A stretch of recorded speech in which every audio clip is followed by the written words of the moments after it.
الأحبة في ظل الإخاء تزيد المحبة وعند اللقاء يعود الأحبة في ظل الإخاء تزيد المحبة وعند اللقاء يعود الأحبة في ظل الإخاء تزيد المحبة كم طال اشتياق لرؤية الأحباب وحب التلاقي في ظل الإخاء حمانا الإله من بعد افتراقي كم طال اشتياق لرؤية الأحباب وحب التلاقي في ظل الإخاء حمانا الإله من بعد افتراقي لتبقى رباطا تنير القلوب ونحيا دعاة تنير الدروب لتبقى رباطا تنير القلوب ونحيا دعاة ننير الدروب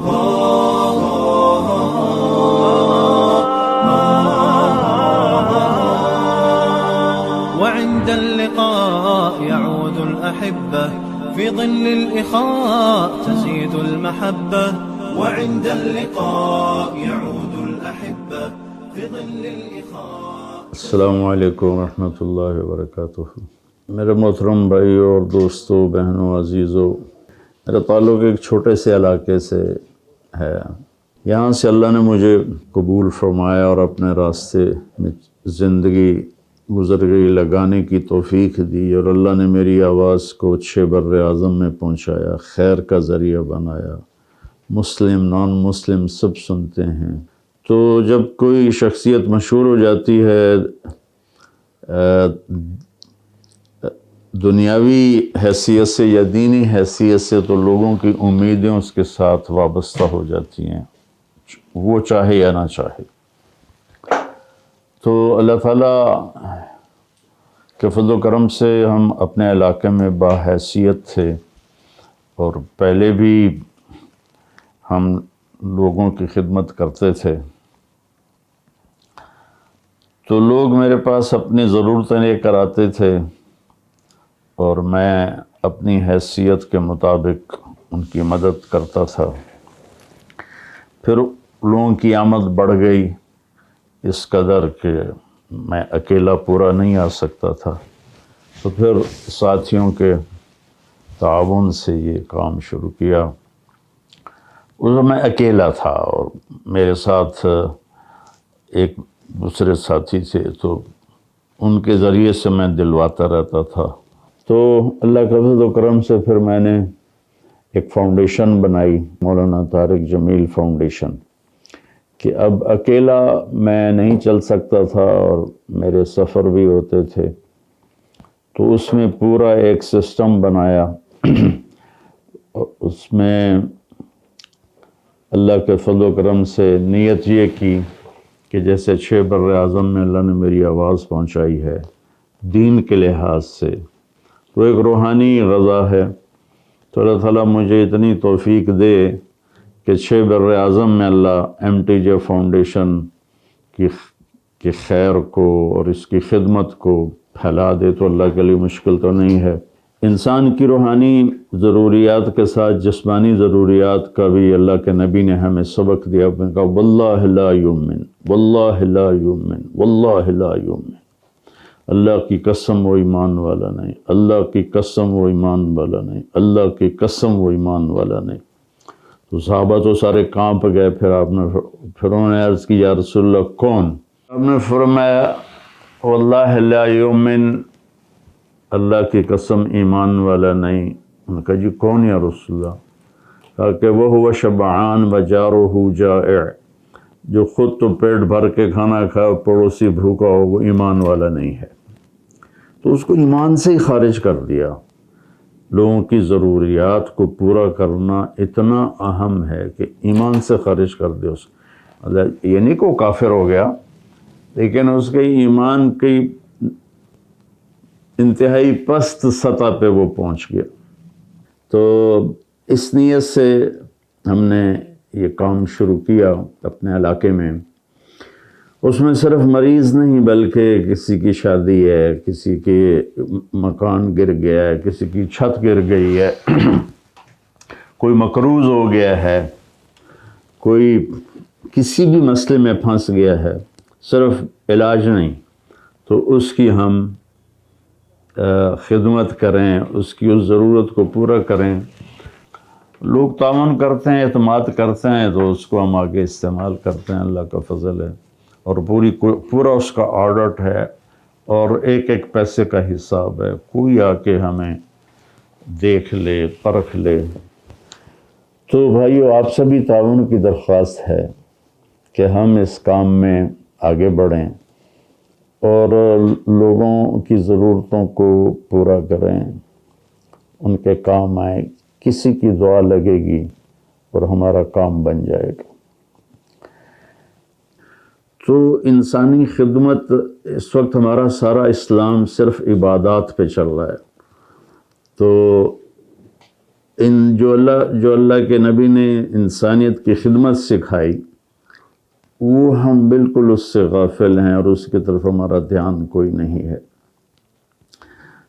تو ایک حدیث سناتا ہوں، اللہ کے نبی کا فرمان ہے کہ جس نے صبح کسی مریض کا حال پوچھا تو شام تک 70,000 فرشتے اس کے لیے دعائے مغفرت کرتے ہیں، اور جس نے شام کو کسی مریض کا حال پوچھا تو صبح تک 70,000 فرشتے اس کے لیے دعائے مغفرت کرتے ہیں۔ جو کسی مسلمان کی ایک حاجت کو پورا کرتا ہے، اللہ اس کی 70 حاجات کو پورا کرتے ہیں۔ 70 سے مراد 70 نہیں، بلکہ ساری، عربی میں 70 کا لفظ جو آتا ہے وہ کثرت کے لیے آتا ہے، زیادہ کے لیے آتا ہے، یعنی اللہ اس کی ساری ضروریات پورا کرتا ہے۔ میں ایک اور واقعہ سناتا ہوں۔ عبداللہ بن عباس رضی اللہ تعالیٰ عنہ اعتکاف میں تھے، اور ایک شخص آیا اور آ کے غمگین ہو کے بیٹھ گیا، تو آپ نے فرمایا کیا ہوا ہے؟ کہا جی بس وہ ایک مسئلہ ہے فلاں دو ساتھی کے ساتھ، تو وہ حل نہیں ہو رہا۔ تو آپ نے فرمایا تم کیا چاہتے ہو کہ میں تمہاری سفارش کروں؟ کہ جی ہاں۔ تو اٹھے اور جوتا پہن کے چل دیے۔ تو وہ کہنے لگا آپ تو اعتکاف میں تھے مسجد نبوی۔ تو انہوں نے ایسے اشارہ کیا کہ اس قبر والے صلی اللہ علیہ وسلم سے سنا، اور ابھی زمانہ دور کا نہیں، ساتھ ہی رونے لگے کہ جو کسی مسلمان بھائی کی ضرورت کے لیے چلتا ہے، چاہے کام پورا ہو یا نہ ہو، اس کو 10 سال کے اعتکاف کا اجر ملتا ہے۔ تو اللہ کے نبی کا فرمان ہے کہ سائل کا حق بن جاتا ہے، چاہے وہ سواری پہ سوار ہو کر آئے، تو اس کا حق بن جاتا ہے۔ تم دے سکو یا نہ دے سکو وہ الگ بات ہے، لیکن تم یہ نہیں کہہ سکتے کہ تم تو سواری کے مالک ہو، تم کیسے مانگنے آ گئے ہو۔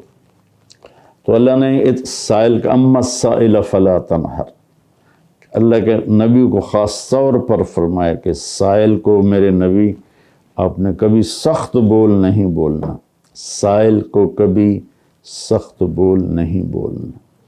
کتنی بچیاں ہیں جو بیٹھی ہوئی ہیں کہ ہمارے ہاں جہیز کی لعنت ہے کہ جہیز پورا نہیں جی، رشتہ کیسے کریں۔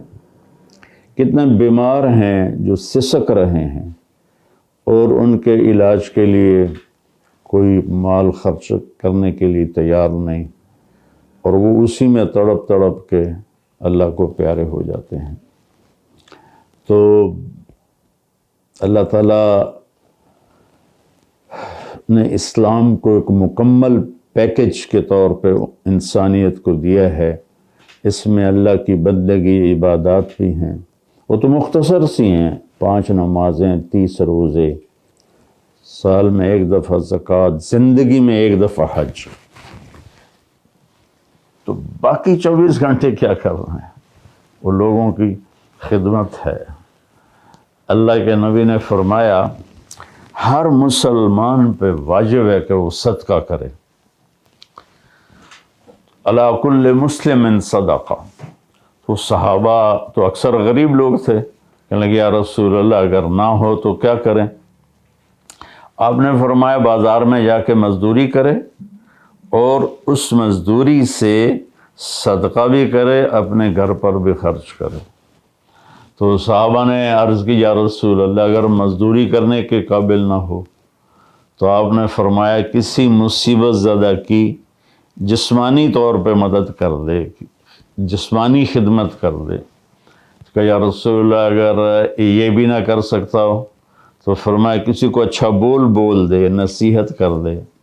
سبحان اللہ، اللہ کو صحابہ پہ قربان جاؤں کہ یا رسول اللہ اگر اس کی بھی ہمت نہ ہو تو کہا پھر خاموش رہے، اپنی زبان کی تکلیف سے لوگوں کو بچائے، یہ بھی صدقہ ہے۔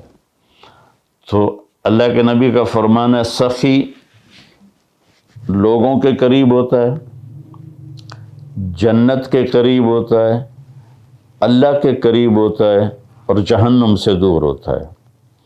اور مال بنانے والا، بٹورنے والا، اور مال جمع کرنے والا یعنی کنجوس لوگوں سے دور ہوتا ہے، جنت سے دور ہوتا ہے، اللہ سے دور ہوتا ہے، جہنم کے قریب ہوتا ہے۔ اللہ کو سخی پسند ہے، چاہے وہ فاسق ہی کیوں نہ ہو۔ سخی سے اللہ کی محبت ہے، چاہے وہ عبادات میں سست ہو، کمزور ہو، نافرمان ہو۔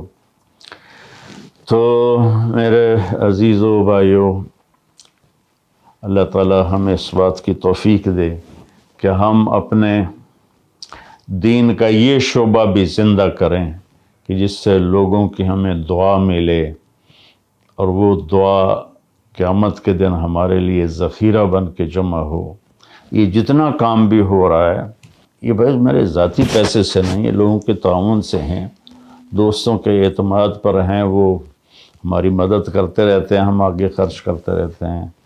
تو اللہ تعالی ہمیں قبول فرمائے، اس کے لیے آپ سب سے دعا کی درخواست ہے اور تعاون بھی فرمائیں۔ السلام علیکم ورحمۃ اللہ۔ الإخاء تزيد المحبة وعند اللقاء يعود الأحبة في ظل الإخاء تزيد المحبة كم طال اشتياقي لرؤية الأحباب وحب التلاقي في ظل الإخاء حمانا